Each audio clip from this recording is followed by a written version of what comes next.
ورسوله الكريم أما بعد فأعوذ بالله من الشيطان الرجيم بسم الله الرحمن الرحيم قل لا أسألكم عليه أجرا إلا المودة في القربى صدق الله مولانا العظيم وبلغنا رسوله النبي الكريم ببركة إن الله وملائكته يصلون على النبي يا أيها الذين آمنوا صلوا عليه وسلموا تسليما کوئی بھی زبان خاموش نہ رہے آواز بلند اللهم صل على سيدنا ومولانا محمد وعلى آل سيدنا ومولانا محمد وبارك وسلم عليه.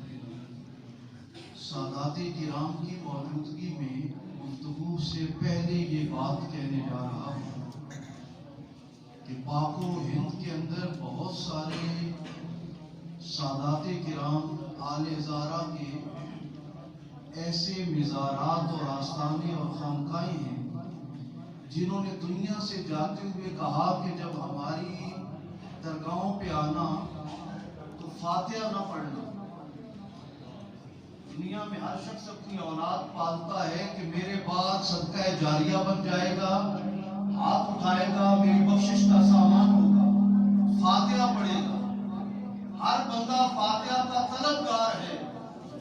سادات کرام نے وصیتیں لکھی کہ جب ہم دنیا سے چلے جائیں ہمارے مزارات پہ آنا تو فاتحہ نہ پڑھنا. عجیب بات ہے، فاتحہ نہ پڑھنا، لیکن کیا کرنا ہے؟ کہا ہمارے نانا پہ درود بھیجنا، ہمیں ہمارا حصہ ملتا رہے گا. سبحان اللہ. اللہم صلی علی محمد وعلی آل سیدنا ومولانا محمد وبارک وسلم علیہ. منظر فضائے قہر میں سارا علی کا ہے، جس سمت دیکھتا ہوں نظارہ. جس کا ایمان اور عقیدہ ہے. اس سے قبل علامہ صاحب نے دو اصطلاحیں ایمان اور عقیدہ کی بیان کی، تو میں بھی آغاز اسی سے کر رہا ہوں کہ جس کا ایمان اور عقیدہ ہے میرا ساتھ دیجیے کہ منظر فضائے داہر میں سارا علی کا ہے، جس سمت دیکھتا ہوں نظارہ علی کا ہے. اور یہ بھی آپ کو کہہ دوں کہ ذکر و علی یہ نبادہ، یہ میرے اور آپ کے نبی کا فرمان ہے کہ لوگوں علی علی کرنا عبادت ہے. بولی علی علی کرنا عبادت ہے. اور صحابہ کہتے ہیں، صحیح ترمذی کی روایت ہے کہ کننا نعرف المنافقین ببغض علی. ہم جب اپنے اندر میں سے منافقوں کو پہچاننا ہوتا ہم ایک دوسرے کے سامنے ذکر علی کرتے، اس کا چہرہ کھل جاتا، ہمیں یقین ہو جاتا یہ مومن ہے. اور جس کا چہرہ مرجھا جاتا ہمیں پکا پتہ چل جاتا یہ ہماری صفوں میں پکا منافق ہے.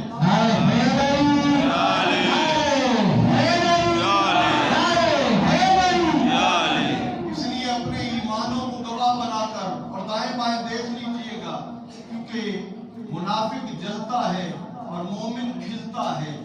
اور آج دیکھیے گا بہار کے اس موسم میں کس کا چہرہ ذکر علی سے کھلتا ہے اور کون مرجھا جاتا ہے. کہا منظر فضائے داہر میں سارا علی کا ہے، جس سمت دیکھتا ہوں نظارہ علی کا ہے. مرحب تو نیند میں ہے سر مقتل پڑا ہوا، اٹھنے کا نہیں کہ یہ مارا علی کا ہے.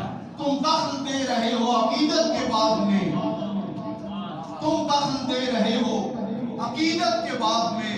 دیکھو معاملہ یہ ہمارا علی کا ہے، دیکھو معاملہ یہ ہمارا کل کا جمال جزو کے چہرے سے ہے آیا، گھوڑے پہ ہے حسین نظارہ علی کا ہے. اور اصحابی کا نجوم کا ارشاد بھی بجا، لیکن بلند سب سے ستارہ علی کا ہے. اب جس کا ہاتھ اٹھے میرے ساتھ میں سمجھوں گا کہ وہ اپنے ایمان کی گواہی دے رہا ہے. اصحابی کا نجوم کا ارشاد بھی بجا لیکن بلند سب سے ستارہ علی کا ہے۔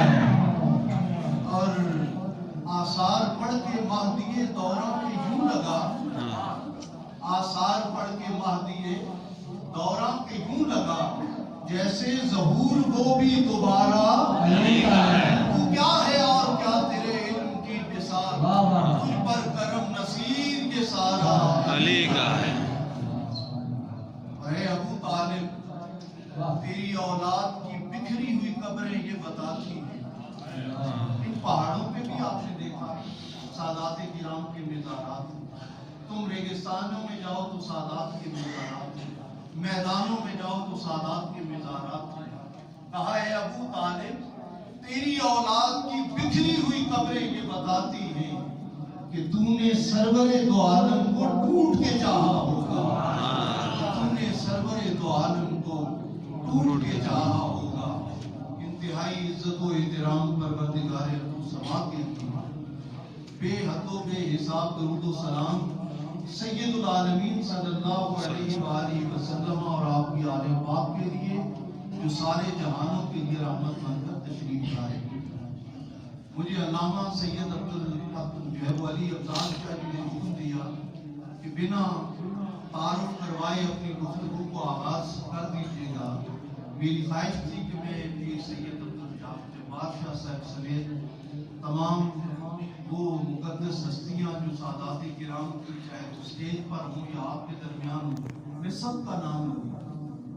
12ویں صدی تک اولیاء اللہ کے ہاں یہ بحث تھی کہ کیا کرسی پر بیٹھنا جائز ہے یا ناجائز ہے، اور اولیاء اللہ طریقت میں جو صاحب طریقت تھے وہ کرسی پر نہیں بیٹھتے تھے، تخت پر نہیں بیٹھتے تھے، ہمیشہ فرش محمدی پر بیٹھتے تھے اور وہ اسے ناجائز سمجھتے تھے۔ 12ویں صدی کے بعد پھر اولیاء اللہ نے گنجائش نکالنا شروع کی اور اب اتنی گنجائش نکل آئی ہے کہ ہم جیسے جو سادات کے بھی غلام ہیں وہ بھی کرسی پہ بیٹھ جاتے ہیں اور سادات کی موجودگی میں سبق سنانے کے لیے۔ برادران اسلام مولا کائنات مولا علی شیر خدا سے پوچھا گیا ہے علی آپ کبھی تخت پر نہیں بیٹھتے، کرسی پر نہیں بیٹھتے، ہمیشہ فرش محمدی پر کیوں بیٹھتے ہیں؟ آپ نے ایک جملے میں بڑا سادہ سا جواب دیا، اور آج شہادت مولا کائنات کی اس کانفرنس میں آنے والوں اگر یہ جواب آپ کے دلوں میں جگہ بنا لے تو آپ کو پوری طریقت محمدی کی سمجھ آ جائے گی۔ آپ نے سادہ سا جملہ بولا، آپ نے فرمایا اے میرے مصاحبین، اے میرے اصحاب، جان لو جو زمین پر بیٹھتا ہے وہ گرتا نہیں ہے، جو زمین پر بیٹھتا ہے وہ گرتا نہیں۔ آپ کی زبانیں کھلتی رہیں گی تو مجھے احساس ہوگا کہ میری بات آپ کو سمجھ آ رہی ہے، ورنہ بنا کچھ کھائے پیے راولپنڈی سے آنے والا شخص جو ہے وہ یہاں بیٹھ کر افطار کے ان لمحات میں گفتگو نہیں کر پاتا، ہونٹ بھی، زبان بھی، گلا بھی، سانس بھی سب جواب دے رہے ہوتے ہیں، لیکن ذکر علی ایک ایسی سوغات ہے اور اس کے اندر ایک ایسی چاشنی ہے اور اس کے اندر ایک ایسی قوت ہے۔ صدیوں بعد آج مسلمان علی سے دور ہونا چاہ رہے ہیں، سکھ بھی میدان میں اترتا ہے تو نعرہ حیدر کا لگاتا ہے، ہندو بھی مقابلے میں اترتا ہے تو نعرہ علی کا لگاتا ہے۔ اسے یہ پتا ہے نام علی میں وہ پاور ہے جس کی زبان پہ آ جاتا ہے اللہ اسے کامیابی عطا فرماتا ہے۔ سبحان اللہ۔ برادران اسلام، میں نے جو آیہ مقدسہ آپ کے سامنے تلاوت کی، پروردگار عالم نے فرمایا قل حبیب آپ فرما دیجیے، اور علماء جانتے ہیں یہ اللہ پاک کا اسلوب بیان ہے کہ جب بھی سب سے اہم ترین بات فرمانی ہے تو رب تعالیٰ قل سے خطاب کا آغاز فرماتا ہے۔ اے حبیب آپ فرما دیجیے هو اللہ احد، وہ اللہ ایک۔ یہاں بھی فرمایا قل حبیب آپ فرما دیجیے لا اسألکم، میں تم سے کوئی سوال نہیں کرتا، بھئی میرے غلاموں تم امتی ہو، تم مجھے دے بھی کیا سکتے ہو اور میں نبی تم سے سوال کر بھی کیا سکتا ہوں۔ وَأَمَّا السَّائِلَ فَلَا تَنْهَرْ، حبیب کل کائنات آپ کی بارگاہ میں سوالی ہے، آپ عطا کیا کریں۔ فرمایا لا اسألکم علیہ اجرا، پورا دین میں نے تم تک پہنچا دیا، میں تم سے کوئی سوال نہیں کرتا، کسی اجر کا سوال نہیں کرتا. الا یہ حرف استثناء ہے، ساری چیزیں چھوڑتا ہوں، ایک چیز مانگتا ہوں. الا المودۃ فی القربى، میرے غلاموں میرے اہل قرابت سے مودت کرنی ہے. میرے اہل قرابت سے کیا کرنی ہے؟ روزے کی حالت میں نیکیاں بڑھ جاتی ہیں. عام دنوں میں قرآن کا لفظ آپ کی زبان پر آئے، ہر حرف کے بدلے 10 نیکیاں ملتی ہیں. جس کا یہ ایمان ہے، آقا کا فرمان ہے کہ من قرأ من القرآن حرفا فلہ عشر حسنات ولا اقول الف لام میم حرف بل الف حرف لام حرف میم حرف ومن قرأ الف لام میم فلہ 30 حسنات. حضور فرماتے ہیں کہ جس نے قرآن سے ایک حرف پڑھا اللہ اسے 10 نیکیاں دیتا ہے. میں رسول یہ نہیں کہہ رہا الف لام میم ایک حرف ہے، جس نے الف لام میم کہا اللہ اسے 30 نیکیاں عطا کرتا ہے. تو قرآن نے کیا کہا کہ اے نبی آپ فرما دیجئے کہ میں تم سے کوئی سوال نہیں کرتا مگر میری اہل قرابت سے مودت کرنی ہے. بولیے میرے اہل قرابت سے. جو آگے بیٹھے ہیں یہ بول لیجیے، پیچھے والوں کو یہ محسوس ہو رہا ہے کہ شاید ہم کیمرے کی آنکھ میں نہیں آ رہے ہیں. پتہ ہے رمضان میں ہم کھانا کیوں نہیں کھاتے تنہائی میں بھی؟ کیونکہ ذہن یہ ایمان پختہ ہو جاتا ہے. ماں باپ نہ دیکھیں، بہن بھائی نہ دیکھیں، بیوی بچے نہ دیکھیں، دوست نہ دیکھیں. جس کے لیے میں نے نیت کی ہے وہ میرا رب مجھے تنہائی میں بھی دیکھ رہا ہے. مولا حسین نے فرمایا پاک وہ نہیں ہے جس کی مجلس پاک ہے، پاک وہ ہے جس کی تنہائی پاک ہے. اگر آپ محسوس کرتے ہیں ہم میں سے کوئی آپ کو نہیں دیکھ رہا، رب تو دیکھ رہا ہے. قرآن نے کہا کہ میرے اہل قرابت سے مودت کرنی ہے. بولیے اہل قرابت سے. یہ لفظ اتنا قیمتی ہے کہ باقی سب کے لیے محبت کا حکم ہے، عشق کا حکم ہے، اور اہل بیت کے لیے مودت کا حکم ہے. اس میں فرق کیا ہے؟ عشق کہا جاتا ہے معاشقہ ایک بوٹی ہے جس درخت پہ چڑھ جاتی ہے اندر سے خشک کر دیتی ہے.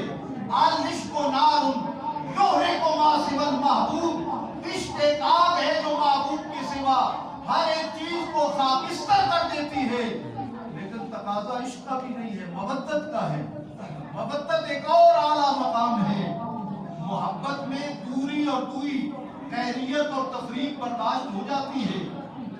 بچہ آپ کا یورپ میں ہے، ماں آزاد کشمیر میں ہے اور اس علاقے میں بستی ہے، اور بچے کو سر میں درد یورپ میں ہوتا ہے. ماں اس درد کو یہاں محسوس کرتی ہے. یہ ہے بیٹے اور ماں کی محبت. لیکن بیٹا بھی زندہ، ماں بھی. دوری ہے، تفریق ہے، غیریت ہے. دوریاں اتنی ہے کہ ہزاروں کلومیٹر کا سفر ہے. ماں بھی زندہ ہے، بیٹا بھی زندہ ہے. محبت اتنی ہے کہ گراہم بیل نے ماں اور بیٹے کی محبت کو دیکھ کر ٹیلی فون ایجاد کر دیا. محبت کا عالم یہ ہے. لیکن دونوں زندہ ہیں. اولیاء اللہ فرماتے ہیں کہ بیٹا جو مودت ہے یہ ماں اور بیٹے کی محبت ایسی چیز نہیں ہے، بلکہ مودت مچھلی اور پانی کی سی ہے. مچھلی کو پانی سے جدا کرو، بولو جان باقی رہتی ہے. تڑپ تڑپ کے جان دے دیتی ہے، جان باقی رہتی. بولیے کامن سینس کی بات ہے، چاند اپارو مریض کی بات نہیں کرتے. آپ ایسے خاموش اور گھومتے ہوئے جیسے پتہ نہیں ہم نے بولا تو روزہ ٹوٹ جائے. میں آپ کو یقین دلاتا ہوں قرآن و سنت میں آپ بولیں گے اللہ آپ کے روزے میں برکت عطا کرے گا. بولیے مچھلی کو پانی سے جدا کرے تو جان باقی نہیں رہتی. مومن کو اہل بیت سے جدا کرے ایمان باقی نہیں رہتی. جملہ بظاہر چھوٹا سا ہے، اگر دل میں جگہ بنا لے تو آپ کو سمجھ آ جائے کہ ایمان ہے کس چیز کا. مودت یہ ہے کہ مچھلی پانی سے جدا ہو، جان باقی نہیں رہتی. مومن ایمان باقی نہیں رہے۔ اس کو اور سادہ انداز سے سمجھ لیجیے، میرے آقا نے فرمایا اہل بیتی کا سفینۃ نوح من راکبہا فنجا ومن تخلف عنہا غرق۔ لوگوں میری اہل بیت حضرت نوح علیہ السلام کی کشتی کی مقام سے اہل قرابت ہے۔ حضور نے فرمایا ان میں سے ایک علی ہے، ایک سیدہ زہرا ہے، ایک حسن ہے اور ایک حسین ہے۔ اب برادران اسلام یہ پنجتن پاک کے گلدستے میں مولا علی شیر خدا موجود ہے۔ فرمایا جو علی سے محبت کرے گا وہ مجھ سے محبت کرے گا۔ مولا کائنات مولا مرتضی آقا کریم صلی اللہ علیہ وآلہ وسلم کے بھائی، حضور نبی کریم صلی اللہ علیہ وآلہ وسلم کے داماد 360 بتوں کے درمیان اللہ کے گھر میں تشریف لا کر یہ اعلان کر رہے ہیں کعبہ تیری عظمت کو اس وقت بظاہر گرہن لگا ہوا ہے، مال پڑا ہوا ہے، لیکن اب بتوں کو توڑنے والا، بتوں سے پاک کرنے والا علی خود تیرے گھر میں آ گیا ہے۔ آ جاتا ہے 3 دن گزر گئے، یا بعض کہتے ہیں کہ کافی وقت گزر گیا، مولا علی آنکھیں نہیں کھول رہے، حضور تشریف لاتے ہیں۔ ارے گھٹی آپ کو بھی آپ کے بزرگوں نے دی ہوگی، آپ نے بھی اپنے بچوں کو دی ہوگی، لیکن قربان جائیں پنجتن پاک کے ایک گلدستے پر کہ علی پیدا ہوئے تو گھٹی لعاب رسول ہے، سیدہ زہرا پیدا ہوئی تو گھٹی لعاب رسول ہے، مولا حسن پیدا ہوئے تو گھٹی لعاب رسول ہے، مولا حسین پیدا ہوئے تو گھٹی لعاب رسول ہے۔ میں نے ایران کے عالم کو پڑھا،